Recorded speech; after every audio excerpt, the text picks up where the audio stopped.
over the line, albeit you have to wait until the summer. Yeah, very pleasing, of course, because first of all, he's a very big talent, and maybe even more than only a talent. But we speak about talent because of his age, of course. Second of all, because we weren't the only one interested in him.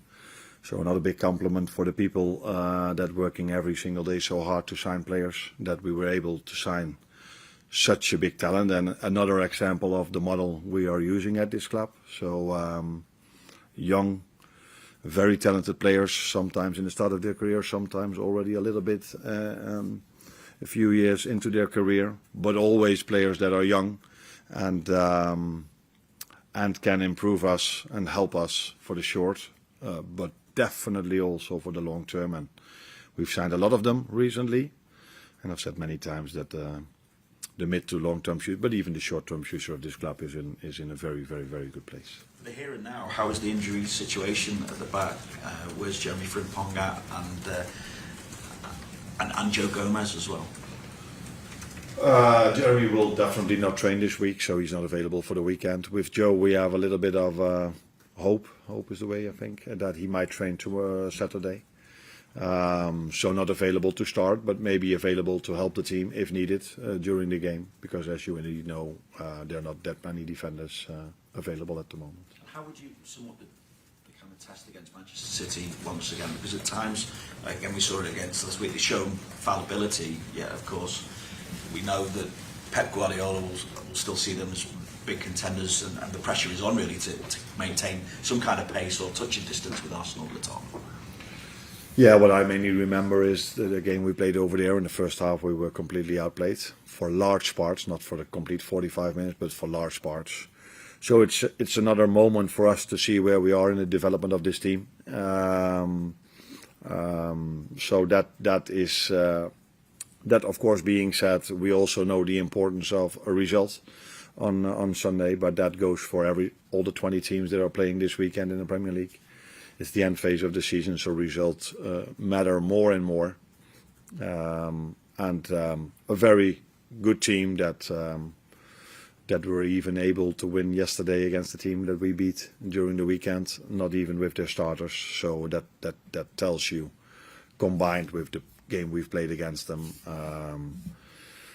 what a force City still is, and always will be, I think. Hi Arne, I wonder, the performance you showed against Newcastle, particularly after the first half hour, is that as well as your Liverpool team has played this season? No, I think we played much better than that, to be honest. But it was a good last hour. The first half hour wasn't as we wanted it to be, again, for obvious reasons, because if you dive in data, and I think that's what you're going to do in a second, because that's your world. But the first half hour, we didn't play that much. There were a lot of set pieces, which took a lot of time, and then it's difficult to find momentum, to find the same tempo and pace as we had in the last hour. But I liked our last hour, but for me it wasn't our best. I think we've played many games, really good football. Unfortunately, we were not always able to be that good in both boxes. Now, in the last two games, we've been really good in both boxes, and then people start to notice that our football might be better as well. But that football part has always been, for 95% of the minutes we've played, for me, far above an acceptable level. But both boxes have been not good enough throughout, maybe 95% of the time. Now, in the last two games, that was, and then all of a sudden, it's not only the performance, but the result looks different as well. What was it about the performance that you liked? What were the elements that you felt, aside from the boxes, really, generally, that is working? No, a combination of many things. I think off the ball we were really good. So it was the first goal we scored came from a high press. And a very good transition moment. We had a few very good transition moments, and I see also individual performances that are getting better and better and better, because these players are getting fitter and fitter and fitter, and are adjusting more and more towards Premier League, Champions League amount of games. And again, we are going to a week where we have to again play 3 games in 7 days, and not the most simple ones. It isn't as if we had a very easy FA Cup draw. So 3 strong teams to face in 7 days again. So that is another challenge that we are facing this week. You said there about individuals getting fitter and being able to show more and more what they can do. I'm guessing Florian Wirtz comes into that. I mean, how good is it now to be able to see him consistently showing his best form, and how much of that is the fact that you have worked with him specifically to get his physical attributes up to this level? No, I think it's all first and foremost always credit to the player, because he has to do the work, not only on the pitch, also in the gym. And then as a manager, even if he is maybe physically struggling a little bit in the start, you need to keep on playing him, because that's the only way players can improve. And he is an example of that, where I had many of them this season. I think he did not even improve that much on the ball, because from the start he was special on the ball. Maybe now he has a better connection with his teammates because he played more and more together. That's also what you get if you play them more and more together. But off the ball, I see the biggest improvement with him and with some others. And that combination makes you ready for the Premier League, because the Premier League is about both. It's not only on the ball, it's also definitely off the ball. Thank you. Hi Arne. You said about this will be a good test to see about the development of your players. For quite some time, these are 2 teams that went toe to toe in competitions. I just wondered, how do you assess right now your squad, your performances with City? Where do you see them at the moment compared? No, I don't know if I said that, but if I said players, I meant team. So where are we as development of this team? Because that we have very good players that we are aware of, but that almost everyone has in the Premier League, but we definitely as well. But the development of the team, how we are able to play against them now, in our own stadium, in front of our own fans, that's very helpful as well. How do I see this? I think we've shown, maybe apart from that first half, and the first half against Palace, that we were able to compete with any team that we faced. Unfortunately, we haven't found the consistency to get the results consistent, to get consistent results. But I think we've shown against, I can come up with all the names, that we are able to compete, except for large parts of the first half against City, where I think they were better than us. But it also helped that a goal of us was disallowed, and for, in my opinion, reasons, the wrong reasons, that they got a penalty after a VAR interference, which was light for me as well. So these things also matter in a game, but we conceded set piece. Doesn't help in general as well. But they were the better team, and I think we want to show a different side of us this time.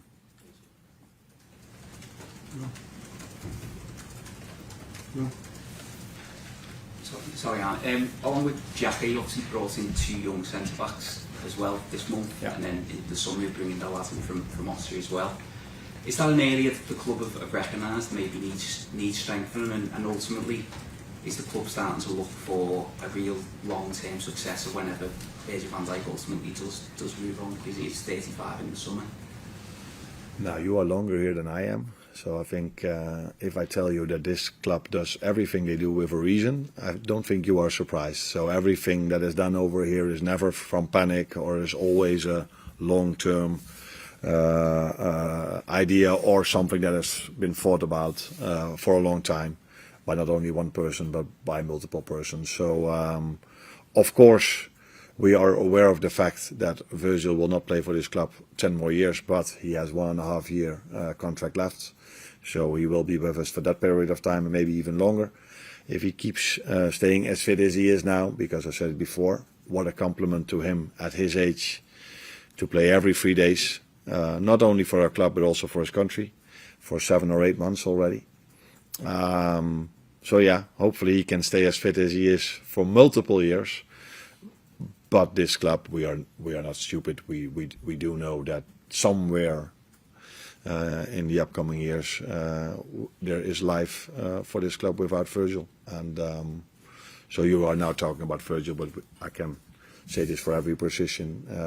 This club is not only thinking about short-term future, but also for the mid to long-term future in the decisions we make. Sorry. Hi Arne, can I just ask you a little bit about Curtis Jones, because obviously there've been externally maybe some reports that you might move on in the winter window, and I know you said on Saturday you're obviously keen to keep the squad strong, but just in terms of his role in the team and the squad this season, how do you sort of assess that? I think what you've seen, he's played a lot of minutes, not all of them, but I think he's also unlucky in the sense that it's probably the only line where we haven't had injuries, but still he's played a lot of minutes, so that's of course why we kept him as well, because we have in that line a lot of players, but we need these midfielders in different positions as well. And the moment you start to need midfielders in different positions, then the line in midfield gets smaller and smaller. So yeah, good. Of course we kept him, and his situation hasn't changed. To us, he's one of the 16 outfield players we have available for a long term now, and also at this moment of time, with two really young players, with Trey and Rio included. So yeah, would be a bit strange if we would let anyone go if you only have 16 available. Hi Arne. Among other individual improvements, you have Gerkas Miloš as well, maybe after some early difficulties. What specific things have you worked on with him to help his progress? Did his role change tactically? Compared to Bournemouth or in this season?